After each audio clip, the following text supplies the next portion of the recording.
The REIQ has been dealing with a range of relevant stakeholders, and primarily we are dealing with the Department of Housing and Public Works. We've been having regular meetings with the department to talk about the various measures and initiatives that we believe need to be implemented to ensure that the property market can remain stable at this time. Well, there are a few, as you can imagine, but certainly the key points. First of all is the tenancy situation. We know that the Prime Minister has already announced that he wants to see the states and territories implementing a no eviction policy. So that's an important issue. We do want to see renters protected from eviction. That is something we absolutely support. But as you can appreciate, what we're also saying is that we need to ensure that owners are equally protected in that situation. So we believe the right initiative in respect of that issue is to provide funding or a relief package for tenants to ensure that they can continue to meet their rental obligations, and therefore owners can continue to meet their financial obligations relating to property ownership. So that's an important issue. The other thing we're talking to the department about are interim legislative amendments that need to be made to deal with tenancy related issues. At the moment, what we're doing as a peak body is issuing best practice guidelines and recommendations, but of course they have no statutory force. So we think it's important that we work with the department to create a series of amendments to cater for this highly unique situation. And clearly, once we're past this, those things can be abolished and it's back to business as usual. So those are the key points in the tenancy space. And most recently, due to the stage 2 restrictions, we're also working with government on how real estate sales can continue to be transacted in a safe and responsible manner. So we're working with the Office of Fair Trading in relation to issues dealing with that. You can imagine they have consumers calling them with questions. So we are looking again at potentially introducing some potential new legislative rules, or even maybe just some guidelines from the Office of Fair Trading. And what we have asked for is a bit of a relaxation of certain rules at this point in time. The obvious one that jumps out is of course the auction related very technical requirements we have here in Queensland. And given that we are now recommending that auctions only be held online or over the telephone, we're asking the Office of Fair Trading to look at relaxing some of those very technical requirements that do govern auctions here in Queensland.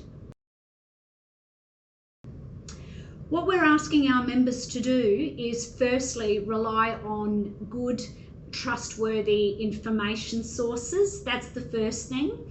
We're asking our members to ensure that they go about carrying out real estate practices in a professional and safe way. So we're asking real estate principals to ensure that they are keeping their team members and their staff members safe at this time. We're reminding them of their WH&S obligations and the importance of keeping their staff safe.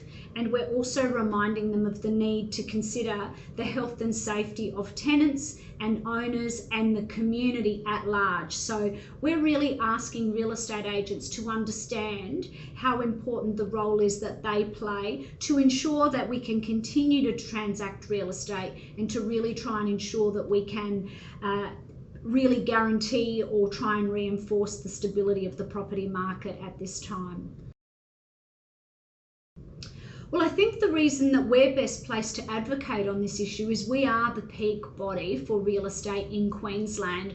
We are the body that is talking to the relevant government departments. We are having regular conversations with the relevant ministers at this time. It's not about us wanting to be possessive. We're really happy to share all of this information. It's our role to ensure that the information that we are putting out to the real estate community is accurate and it's up to date.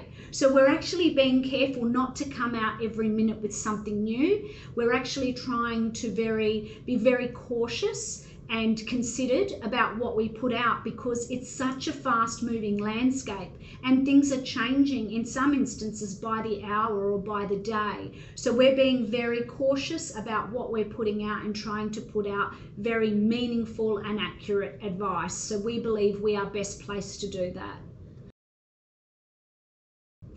Well, the REIQ's message for consumers is that we want to ensure that your health and safety is protected at this time. We want to ensure that the real estate community is being respectful and professional.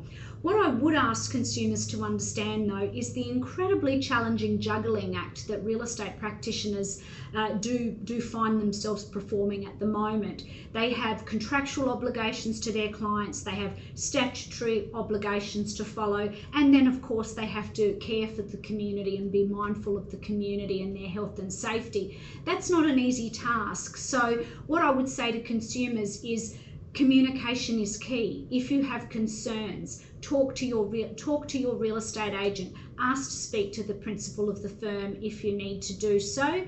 And again, I think if we all are able to communicate and develop some patience at this time, it will help us all to get through these challenging circumstances.